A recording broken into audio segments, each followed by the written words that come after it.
The rains are here, but the period may be shorter than you expect. Why not harvest the rainwater while it's available for future use? Kulikuwa na kiangazi na sasa inatusaidia kama saa ile kuna jua tunalima na hiyo maji. Yes, there is a growing interest among smallholder farmers in Kenya in the use of water pans. Some on their own, others with the support of the government. We have started a very ambitious program on water storage, water harvesting. Kwa nakaa hapa nategemea mzee wangu, lakini saa hii sitegemei mzee wangu. Sasa hii ni tayari. Na hii mambo imefanyika sababu ya hii maji. Is it good use of government money? Is that the best way, to collect water for irrigation? On this show, the importance of water pans, what it takes to construct one, and how to manage them. But first, here is our fact sheet with Wanjiru Thiongo.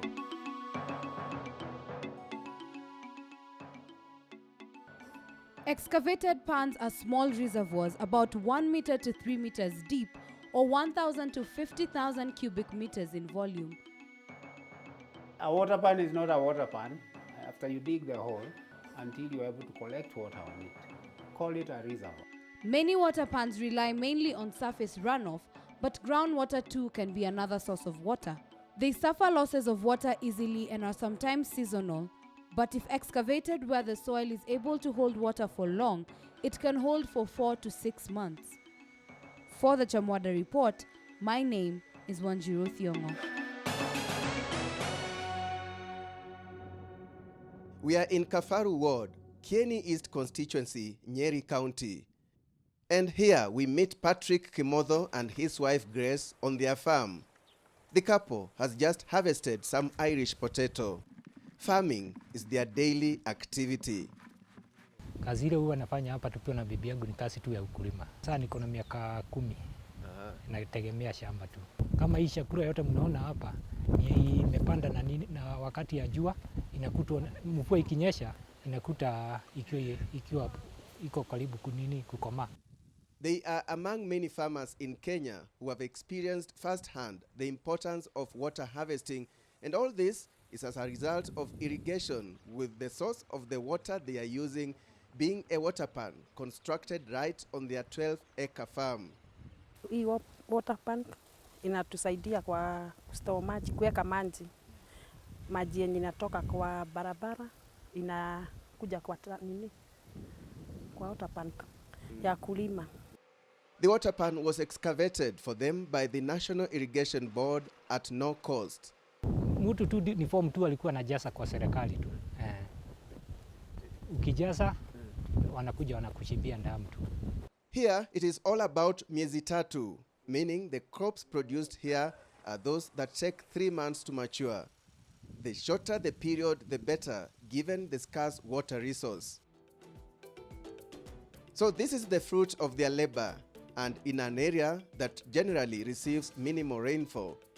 And were it not for being smart and embracing climate-smart agriculture, Mr. and Mrs. Kimotho would be struggling to make ends meet. In Kenya, the arid and semi-arid areas occupy 80 to 89% of the country. Part of these areas have a potential for crop production, but are limited due to unavailability of water for agricultural use. In these arsal areas, as the consequence of climate change, the frequency and severity of drought periods appear to be increasing. Water harvesting is one of the crucial climate-smart technologies that can help overcome the effects of climate change. The way that we can deal with these risks and help farmers to produce at least something for them to be food secure and nutrient secure is a system called climate smart agriculture.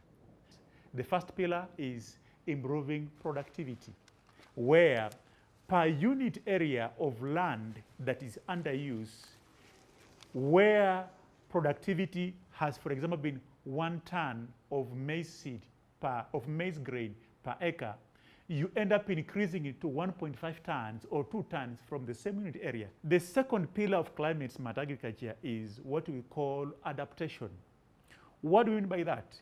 The way we produce crops and the way we do our livestock production is supposed to adapt towards that increased level of temperature in the future, about 2050, and also more rainfall variability, more extreme dry events, more flooding, and even more changes that include even cyclones, the way they're affecting the Southern Africa region. According to the Cabinet Secretary for Agriculture, Livestock, Fisheries and Irrigation, Mwangi Kiunjuri, it is against this background that the government of Kenya initiated a water pan project as part of efforts to increase land under irrigation in the country, in line with the food security component of the Big Four agenda. The water pan for household level means we are doing it to a family. You come to your homestead, you ask you to identify the area. Our engineers will look on whether the land is suitable, whether it will be able to fill, the dam will be able to collect water.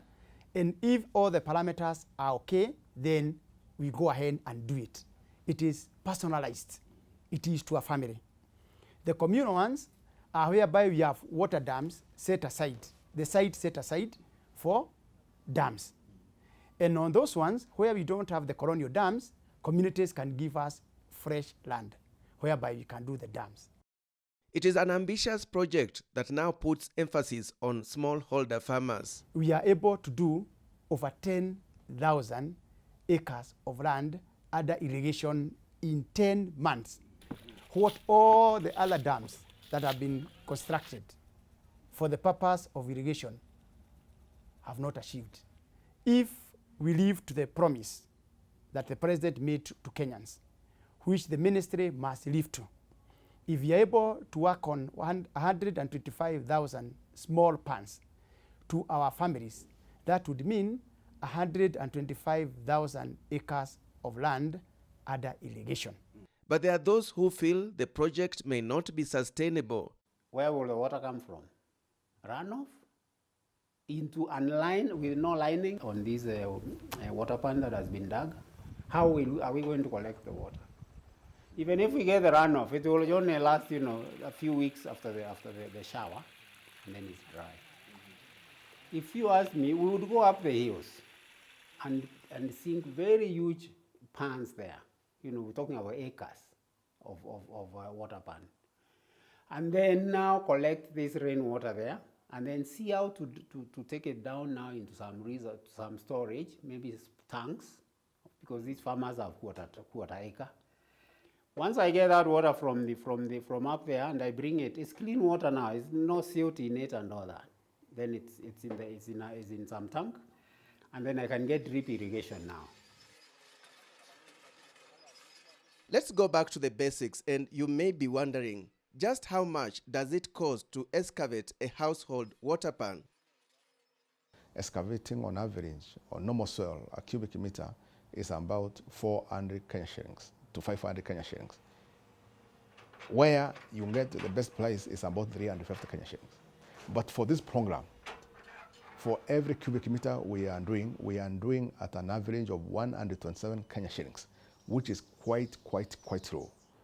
Which means for a pan of 1,000 cubic meters, which is being provided to a family, we are using about 125 to about 130,000 Kenya shillings. The 127,000 is fully paid by the government. The only cost of the farmer is for fencing, not for excavation. It is expected that these projects will not only enhance food sufficiency at household level, but also their purchasing power. Tangu nianze kutumia hiyo maji, sasa mimi sukari nanunua hapa, watoto nalipia fees na hiyo sukuma yangu. Watu wanajazana hapa mpaka nashindwa nitawatolea sukuma wapi. Kwa sababu ya kuona ni vizuri watuchimbie shimo tuanze kulima. Tulikuwa na shida nyingi. Nilikuwa nakaa hapa nategemea mzee wangu, lakini saa hii sitegemei mzee wangu. Napanda vitu zangu, naenda nauza, napata pesa zangu. According to the National Irrigation Board, the demand is already high. We are working with the local leadership. We are working with the area MCA, we are working with the area MPs, and also the county government to identify an area within a ward of a county. Once we have identified that, then what we do is that every farmer there is requested if he's interested. And all those who are interested within that vicinity, neighbor to neighbor, we don't bypass anybody, neighbor to neighbor is provided until when the resources meant for that village are exhausted. So the criteria is that, first of all, the farmer must have land, the farmer must be willing, the farmer must request for it, and it must be an area which is where the soils are able to retain water. Imagine water pans in the very dry areas, you know, Mandera, Turkana, all these kinds of places. You lose most of that water to evaporation because the heat in those places. And there are scientific ways of making sure there is as little evaporation as possible. Is the government thinking about these things? Or are we going to do what I think was done, you know, 10 years ago when I think Honorable Charity Ngilu was the Minister for Water, and I know there were water pans sunk all over Laikipia, where we were working at the time. Those things are these days are just pits. In fact, farmers are filling them up because their cows fall in. Our work is construction, and we hand them over to the county government for management, forming water user association, bringing these people into cooperatives so that again they can educate them on high value crops that they are supposed to grow, and then they will resort to cooperatives for easy management of their farms, for input, and even for market. Some places we are doing the water pans, but there is seepage. And the cost of lining those dams is almost the same as the cost of construction. Again, we are teaming up with governors, asking them if we hit those porous areas, if they are able to give us the liners, we are going to continue with the project those areas. Again, we want Kenyans to understand that we are doing pans, water pans, small dams for irrigation, because we have the Ministry of Water, which is now supposed to do domestic and industrial water. That is the purpose for Ministry of Water. So we are separating so that today, whenever you do a pan, even if this pan is being done in Marsabit, where already we are doing 100,000 cubic meter, the community must understand that this is not for animal use. It is for irrigation. We have more on water pans and irrigation right after the break. Welcome back. We are discussing water pans and irrigation, what it costs to construct one and how to manage them. All this in the context of achieving food security, among other benefits. In Kenya, the agricultural sector is dominated by smallholder farming activities, with 75% of national food production being primarily for household-level subsistence. Thus, the argument that more focus, more investment should go towards supporting this category of farmers. We sampled farmers who have embraced the government's water pans project to find out how this is impacting on their livelihoods. Imenisaidia kwa sababu mboga saa hizi kama wakati ya kiangazi vile mnaona area yetu vile iko. Mboga ni bei kali sana. Lakini nikija hapa saa hii nitoe matawi 1, 2, 3 siendi kwa soko. Imeniokolea karibu 10 shillings, 20 shillings. Jirani zangu wanaweza kuja nao wanataka na wachunia ya 40. Hapo nimepata sukari, nimepata mafuta. So naona iko na faida kiasi kwangu. Second, natamani sana kupanda matunda kama maembe. Nina hakika tena nitapanda vitu kama paipai, sana nimeona zinakuwa. Nikichuna ma pineapples na hesabu pesa yangu nikiwa hapa tu. 1, 2, 3, 4, 5, 6, 7. Nikiona niko na 50, najua niko na 5,000. We are in dry lands, mostly depending on rainwaters, which cannot sustain anything, our animals and plants.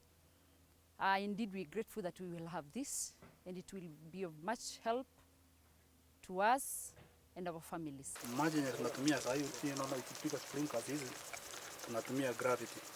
Kutoka kwa dam tunaweka pipe, tumetoa na pipe ya 1.5. Alafu sasa inakuja ikiwa tuna reduce kidogo kwenye sprinklers inakuja. Under the government water pan project that is targeting 125,000 pans by the year 2022, excavation of the water pans is free, but the beneficiary bears the responsibility of fencing and pumping water to the farm. Changamoto kubwa hapa shambani, na sio kwa mimi peke yangu, maybe kuna watu wengine wamechimbiwa na hawajafanyia kazi, nikisema finance, if I can say, kitu kama pesa. Sababu hii shamba hauwezi ukafanya bila hiyo generator. Na bila pesa hauwezi pata hiyo generator. So watu wengi kupata hiyo pesa ni shida. Baka ujikakamue kama mimi nilijikakamua nikaenda kubarua kidogo. Nilipokuja akili kaniambia kitu ya kwanza generator. Ndio nikanunua generator. Pipes kama hizo, kama hauna hauwezi fanya kazi kama hii. We have not invested in machinery. What we are doing is that we are hiring this machinery from the Kenyans. They are contractors. We are contracting to do this work for these communities. These machineries don't belong to NIB. They belong to contractors who we are giving this worker through tendering process to implement this worker on behalf of us. What we are escalating right now, the small household pans, whereby we want to hit 8,000 by June this year. After June this year, we shall have to sit down again and look at the success of these water pans, so that we can now be able to say we are starting the actual rollout of the major project. The trials, we shall have done away with the trials, and we shall be able to tell the president, our trials are now successful. Can we now roll out nationwide? And that is where now we expect by the end of this year, we are now going to roll out in the 47 counties. I'm not totally against water pans. Let them be applied properly. Let them be dug, hopefully above ground, so that the water can go by gravity. If they are going to be underground, below the ground surface, can we have some simple solar powers to come with them? Can we have a small drip kit, attached to it, so that it is a complete package, other than pretending that now that we have sunk the pans all over the place, there will be that other extra resource to make them workable. Again, one would want to know, is this a preserve of the government? Can communities or individuals do water pans for irrigation on their own? Surprisingly, when we started this project, one thing we knew is that when people now see the advantage of water harvesting, they will automatically go that route. Kenyans are new business. They like to see what is being done. And as long as they can touch and see, Kenyans are proactive. I went to Nyandarua, a place called Kwakongo, and I was surprised that the young people from that area have started doing it for themselves. They are coming up into groups, and they are organized, and they are constructing them. They are digging, using their own hands to harvest water.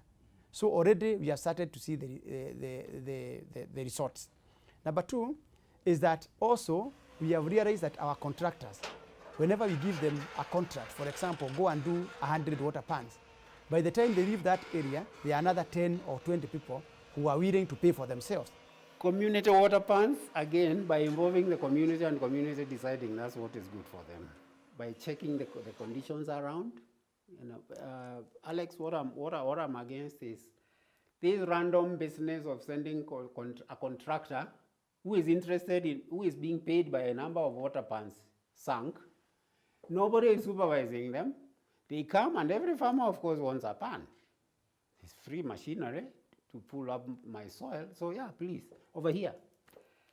And then that farmer is left with that big pit. I have two on my land right now. The new initiative to support smallholder farmers by giving them water pans for irrigation comes at a time when Kenyans are skeptical about government flagship projects amid criticism that they are riddled with too much talk and no action. Is it good use of government money? Is that the best way, to collect water for irrigation. I know South Africa has got very beautiful water pans. They tend to do, number one, a lot of tree planting up the hills. We are having our farmers going out up those hills to go and farm there, cause a lot of erosion and all that. You saw what was happening in Suswa recently, where all that water from the Mau is coming with all the soil from there, and before you know it, we have only a rock left, you know, on the surface. These are the places to go. Let's go and catch all this water and make sure it percolates into the ground, other than running down, because we have cut down all the trees. And then let's put very huge water pans up there, which capture all that rain, and then we can use it slowly during the season. But it has to be, it needs to be a whole holistic. Mm-hmm. You know, we have too much piecemeal approaches to things. And that's what's killing this country. I can assure you the president is on top of it. Personally, I'm on top of it. I want to assure Kenyans that they can be able to measure. Even the villagers themselves can be able to use their own naked eyes to know whether this water pan can harvest 1,000 cubic meter of water. Again, we have now the national initiative whereby we have the county commissioners, the chiefs, and the elders at the village level are also supervising on behalf of the government. So if today I say that you are in Trans Nzoia, the question that will follow, in which village of Trans Nzoia? Then the question will be which farmer? Because everything is documented. We are using GPS. For us to construct a water pan for you, we have to get your ID card, the chief must agree, and then we shall be able to say when that water pan was constructed, the history, so that even National Irrigation Board will be able to follow up after 2-3 years to know whether these water pans are getting suited, and to remind the farmers that you have to desuit. It is not the government to desuit, it is you to desuit.